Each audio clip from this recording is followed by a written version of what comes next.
Hello students. So in the last lecture we have discussed crane hook problems, closed ring problems and chain link problems. Okay, stresses on closed ring, stresses on chain links. Okay, so when we have done the hook problem, so we have the steps where we need to find the x dash, moment of inertia, direct stresses, and then we are finding the notation C1, C2, Ci, C0, then we are going to find the resultant bending stresses. But when we come to the closed ring and chain links, so what happens, we are going to solve the problem based on the orientation when theta equal to 0 and theta equal to 90 degrees. Because it is of closed section, we are considering only the symmetrical part. Okay, so that is the case. So today we are going to solve the problems on how to find the loads. So in the given data he will be giving all the values except the load, and he is going to give the permissible stresses, that is what limiting stresses. So based on the limiting stresses we are going to find what load, what is the load required to take this component. Okay, so we shall start solving the problem. So here we have the data, a section of C clamp. So C clamp is as shown in figure. Determine the force required if permissible stresses is limited to 90 megapascal. So he has given only the permissible stresses. So here you can see the C clamp. The section of the C clamp is in T shape. Okay, the section of C clamp is in T shape.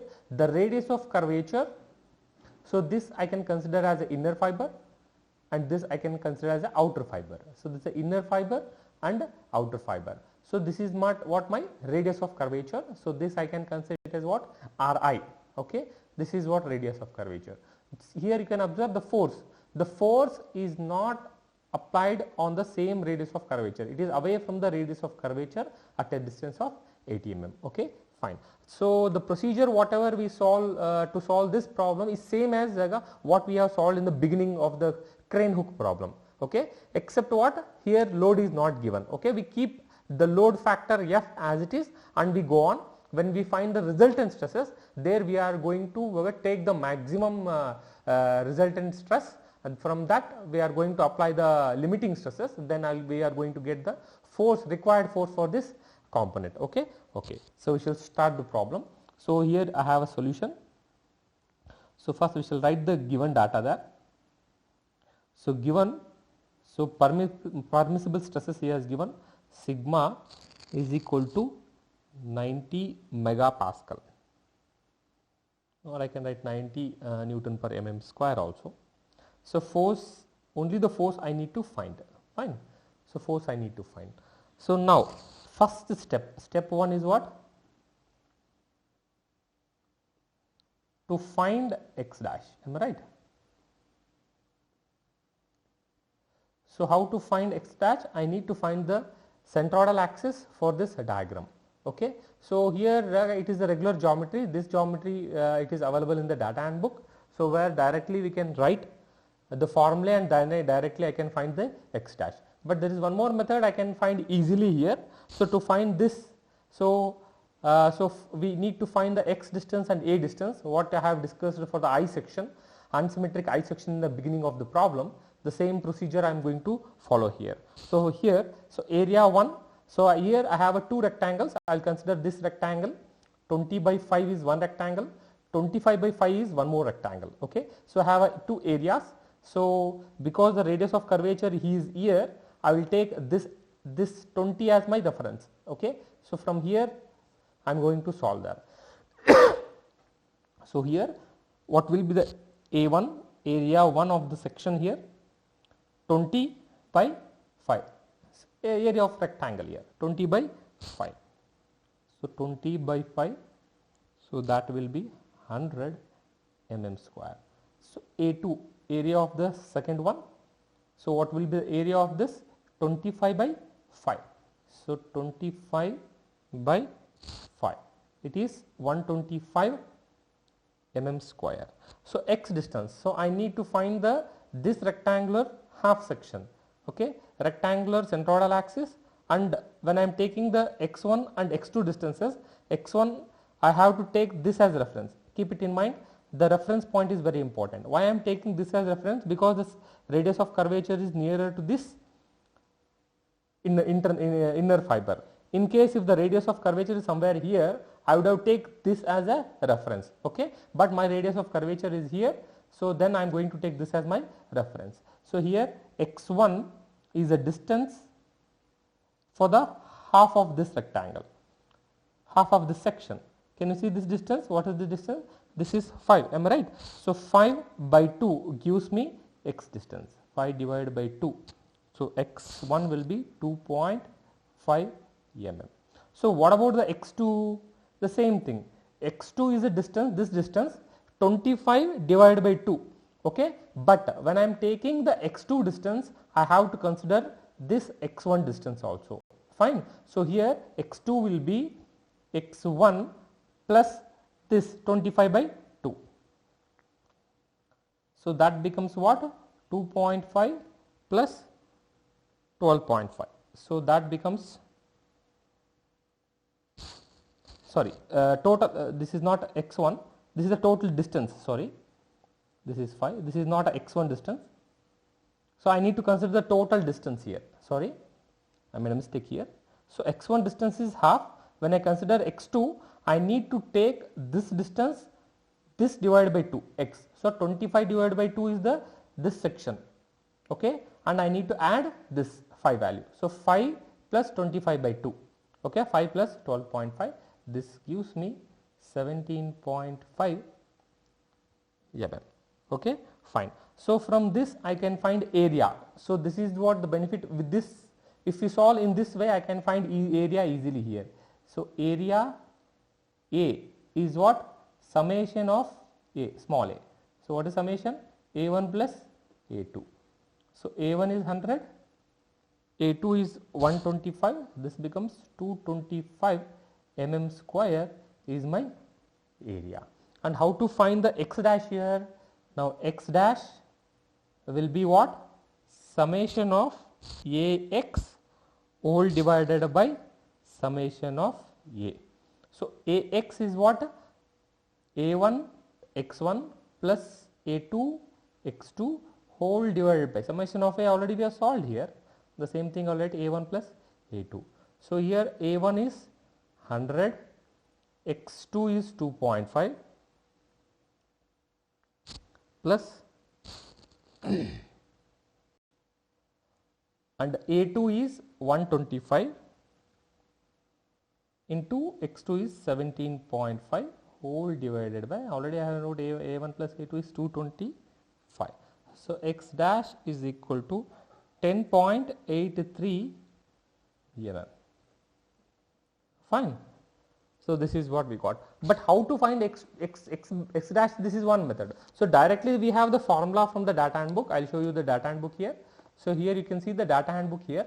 So here we have the T section. Can you see here? So this is what C value, distance from the C point. Okay. So here you can find this C1, isn't it? X dash is nothing but C1, isn't it? So here you can write directly. So using this formula directly I will get x dash, okay, but however I can find area easily, okay.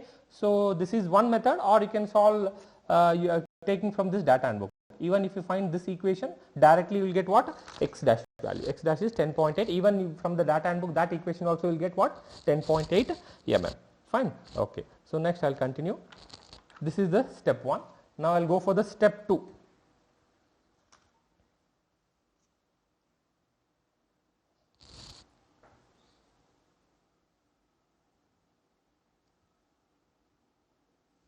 So what will be the steps to find direct stresses?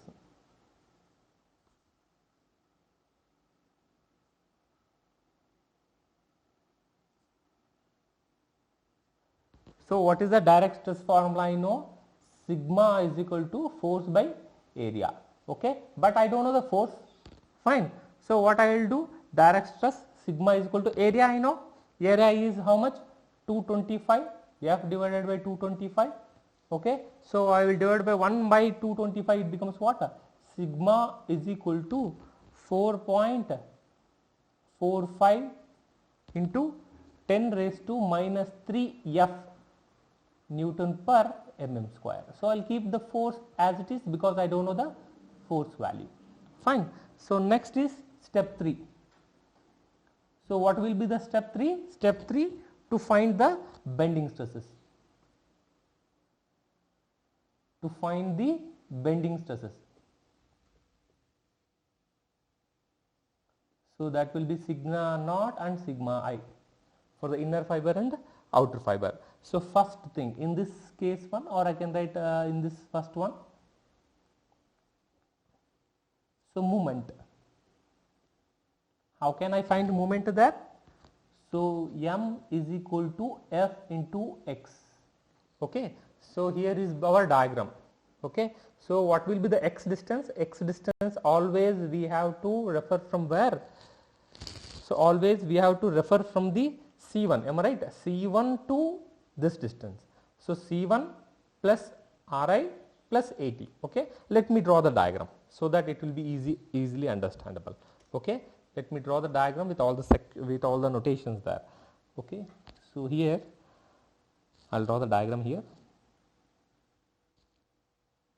This is the T section.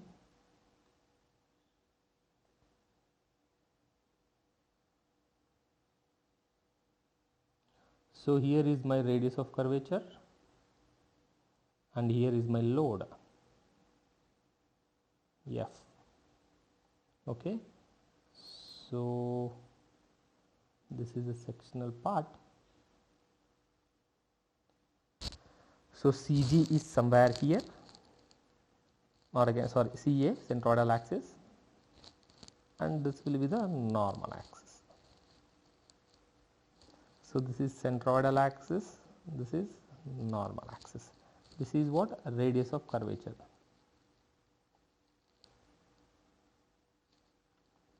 Okay, so distance from the radius of curvature he has given Ri. How much he has given? Ri 40 mm he has given. Okay, so we shall specify the notations. Distance between neutral axis to the centroidal axis is what? E, and distance from the radius of curvature to the neutral axis is Rn.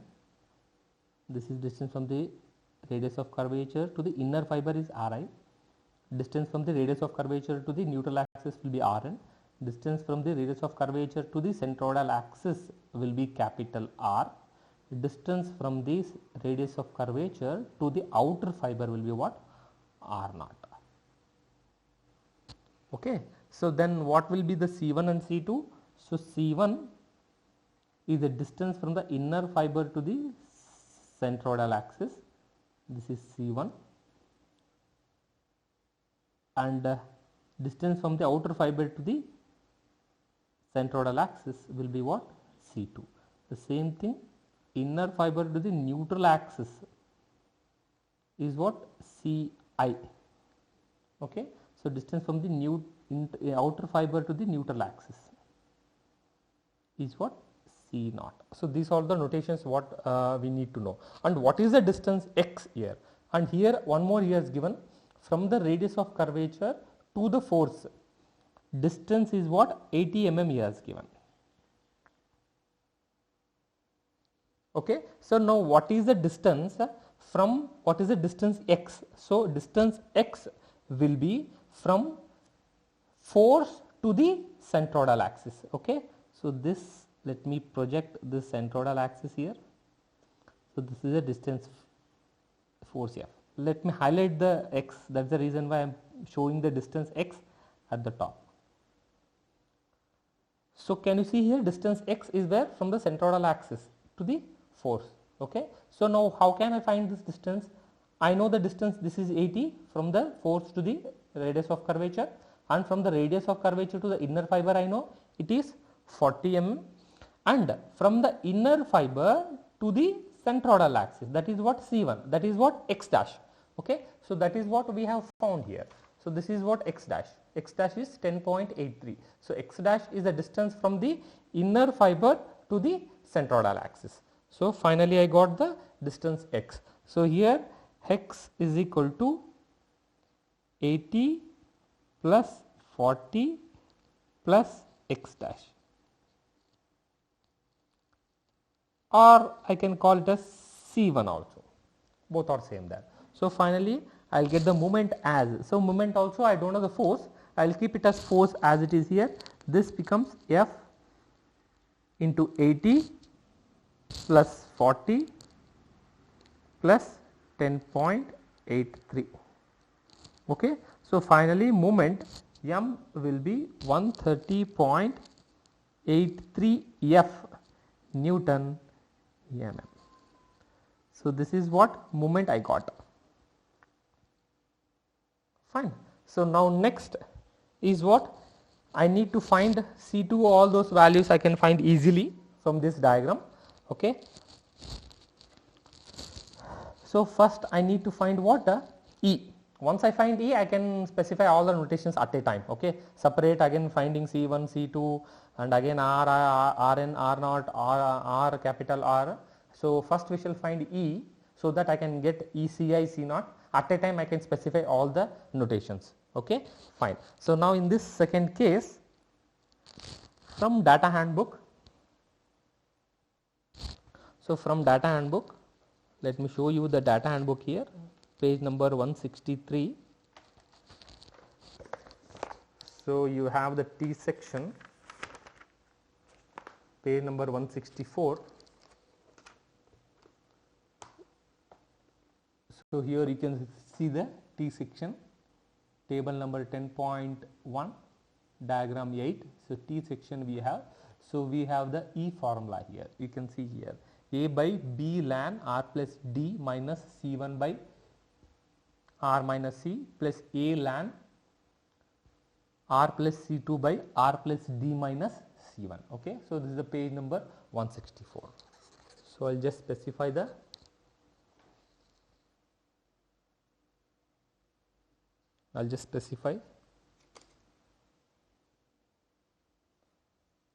the data handbook things.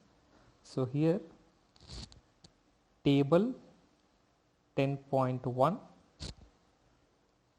diagram 8 or figure 8, page 164 from data handbook. Okay. So we have the formula E is equal to capital R minus Rn. So Rn I will get directly from the data handbook. E is equal to capital R minus A divided by B ln R minus D, sorry, minus C1 whole divided by R minus C1 A ln plus A ln R plus C2 whole divided by R plus D minus C1. Okay. So this is the formula. So here B is equal to 20 mm. From the data handbook it is clear. Okay. So B is 20 mm, D is equal to 5 mm. So from the data handbook, from the diagram you can clearly notify the values there. So A is equal to 5 mm, capital is the total depth, H is equal to 5 plus 25, that will be 30 mm. Okay. Again I will specify all the notations here. So here also Ri, I know it is 40 mm, R0 is what? Ri plus H, so that will be capital H, that will be 40 plus 30. So R0 70 mm. So total depth I will call it as H. It is given from the the notation in the data handbook. Okay. So Ri plus capital H, total depth of the section. So I'll get 70 mm here. Fine. So next C1 I know, C1 is nothing but x dash, that's what I got, 10.83 mm. So capital R, so capital R will be C1 plus Ri. So capital R, so radius of curvature to the centroidal axis. So it is a distance Ri plus C1.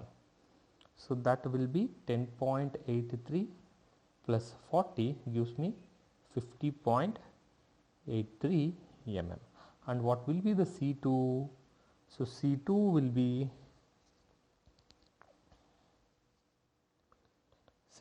be capital H minus C1, total depth minus C1. So total depth is H, that is what 30 I got, where it is, here it is, total depth is 30 I got. So 30 minus C1, I'll give what, I'll get what, C2. So 30 minus 10.83, I'll get C2 is equal to 19.17 mm. Fine. So now I got all the notations which I can solve in this. So now I am going to solve E value. I'll substitute all the values. So E is equal to, what will be the capital R, 50.83 minus area I know 225 whole divided by. So 225 whole divided by. So B I know is 20 ln capital R 50.83 minus small d 5 minus C1 10.83 whole divided by R 50.83 minus 10.83 plus A I know 5 ln. So this is again R 50.83 plus C2 is 19.17 whole divided by 50.83 plus D is 5 minus C1 10.83. So I have put all the notations here, all the values, numerical values. Now I will find E value. So finally I will get what E is equal to. So finally I will get E is equal to 1.543 mm. Fine. Once I got E value, I can find what easily Ci. Okay. So what will be the Ci? So Ci distance is C1 minus E. In the C1, if I remove E distance, I will get what? Ci value. Okay. So C0. So C0 I can find E plus C2 or C2 plus E, or I can find C0 as total depth H minus Ci. However I can find. Okay. So now Ci is equal to C1 minus E. C1 is 10.83 minus 1.543. So that will be 9.29 mm. This is what Ci. What will be the C0? C2 plus E, or I can write H minus Ci. Both are same there. Okay. So C2 is 19.17 plus 1.543. So this will be 20.713 mm. So this is what C2. So once I get C1, Ci and C0, the second case is what? I need to find the bending stresses for the inner and outer fiber. Okay, that we shall solve here.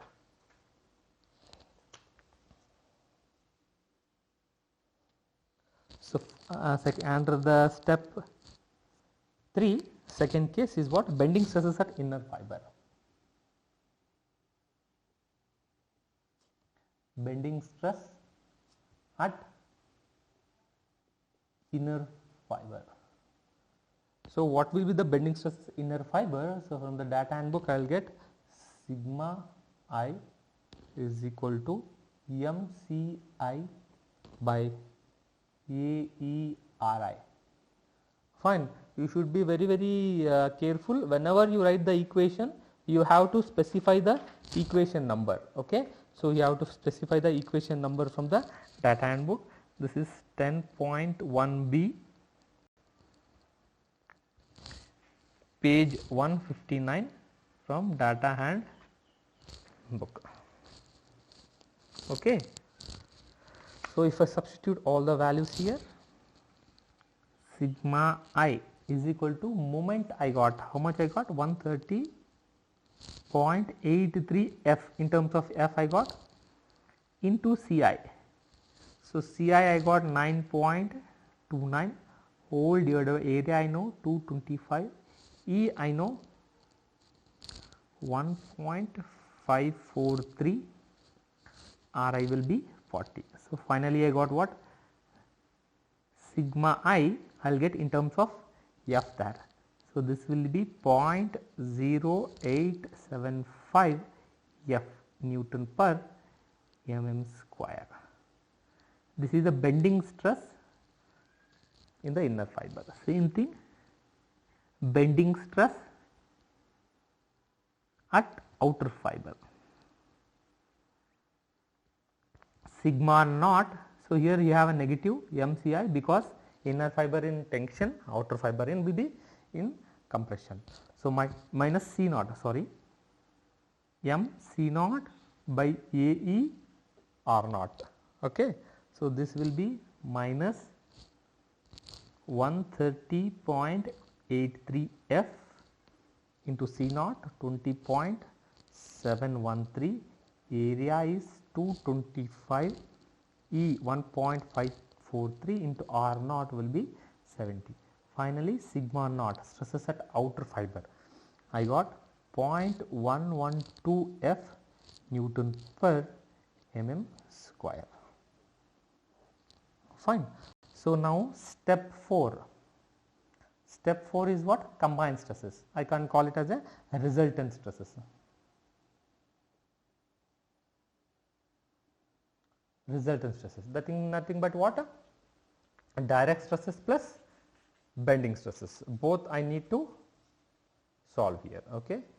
So in this, one second. So in this first one, resultant stress in the innermost fiber, stress in the innermost fiber, sigma I R is what?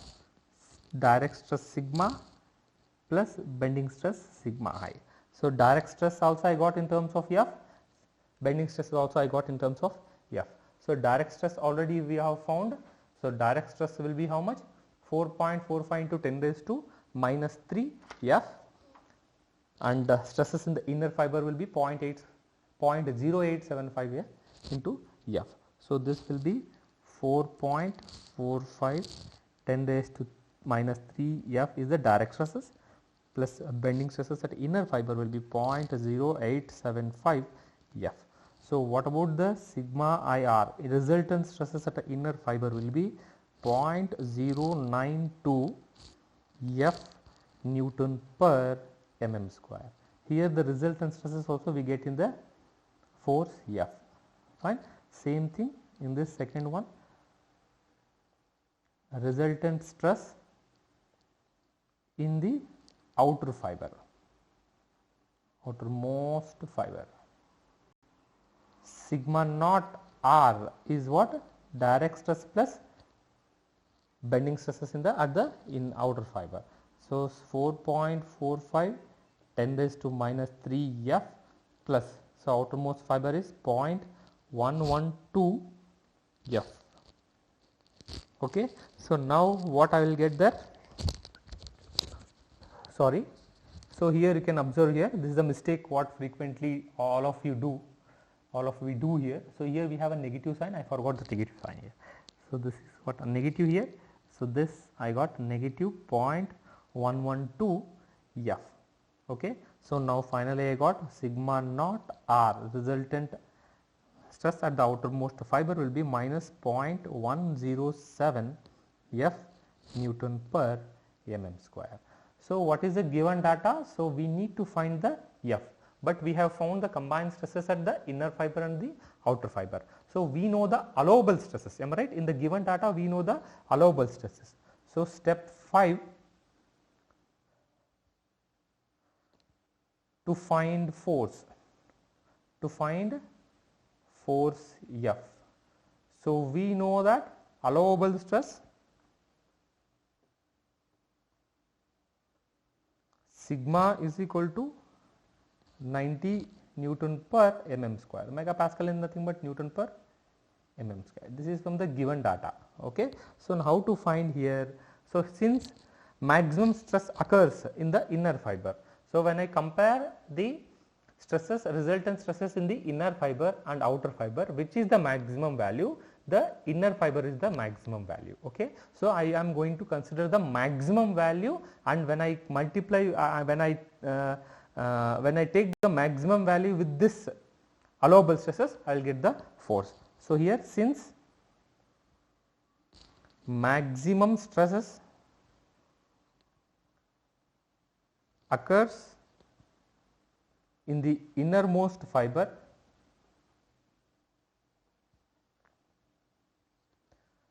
sigma IR, how much it is there?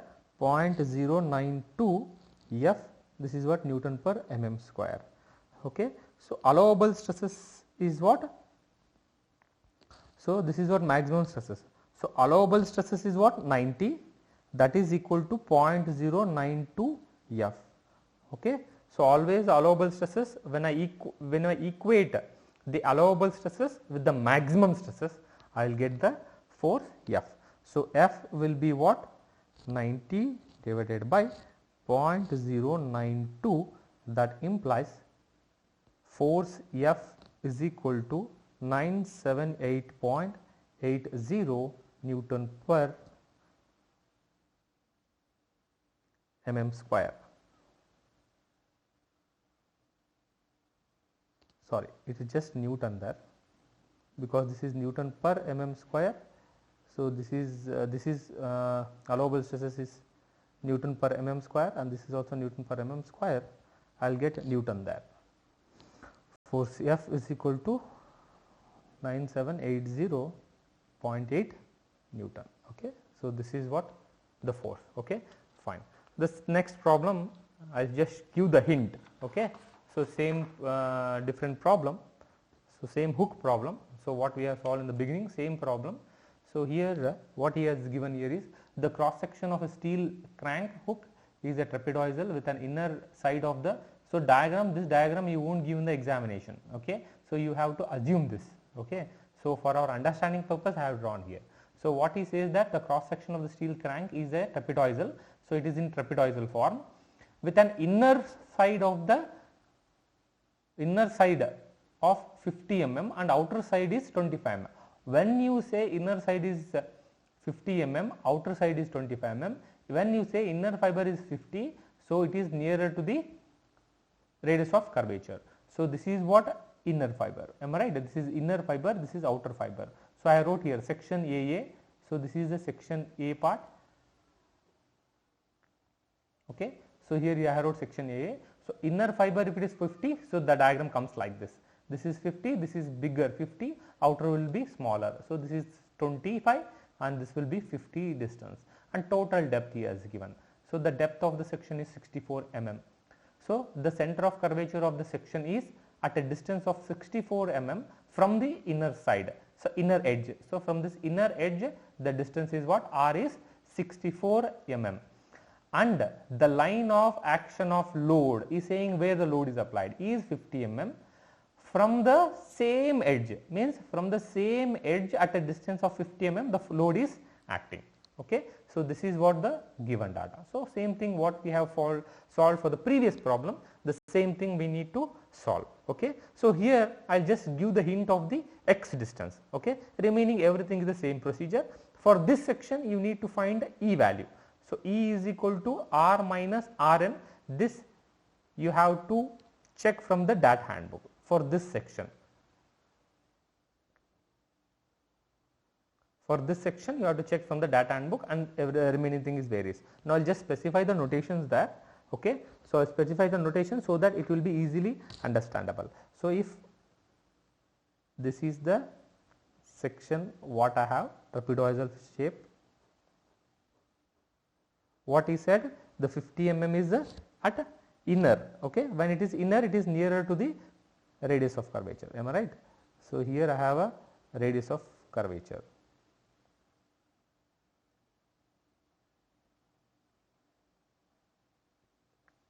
Where the force is applied? Force is applied at a distance of inner fiber at a distance of 50 mm. Okay, at a distance of 50 mm here specified. Okay. Okay. So, here this is centroidal axis, this is neutral axis, centroidal axis and neutral axis. So, what will be the distance x? So, distance x will be distance from the force to the C value. Okay. So, here how to find this? So, from the inner fiber to the centroidal axis is what? As C1, and inner outer fiber to central axis is C2. So, what will be the x distance here? This is x will be C1 plus 50, except this remaining everything is same as the previous problem what we have solved. Okay. This is the homework problem, you can solve it, fine. Okay. So, I will continue in the next class. Thank you.